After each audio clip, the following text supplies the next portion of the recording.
দর্শক, আপনারা একটা চিঠি দেখুন।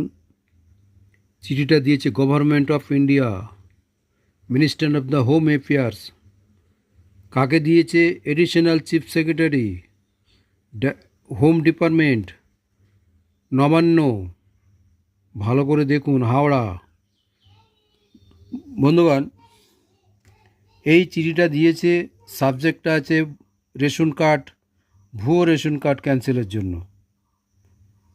যে সমস্ত অবৈধ বাংলাদেশিরা ভারতে পশ্চিমবাংলায় বসবাস করছে তাদেরকে চিহ্নিত করে তাদের রেশন কার্ড এবং জমি খাস করার অর্ডার দিয়েছে। আপনারা দেখুন এবং আমার ভিডিওটা যে সমস্ত সাংবাদিক, বিভিন্ন সাংবাদিকরা দেখছে তারা দেখুন। তারা আপনারা আমি অনুরোধ করছি আপনারা এই প্রতিবাদটা করুন। দেখুন, চিঠি দিয়েছে কবে? 2020-তে,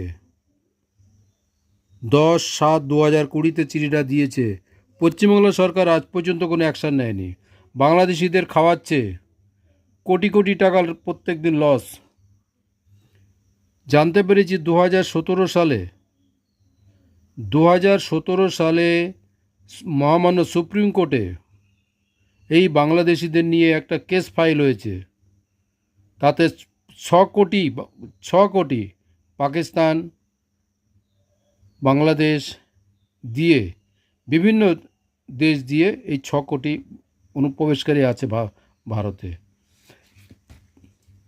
দেখুন আপনারা, পশ্চিমবাংলা সরকার, মুখ্যমন্ত্রী মমতা ব্যানার্জি এই বাংলাদেশিদের নিয়ে কিভাবে রাজনীতি করছে।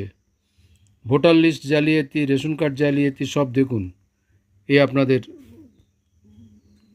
দেখালাম, আপনারা প্রতিবাদ করুন এবং প্রচুর প্রচুর শেয়ার করুন।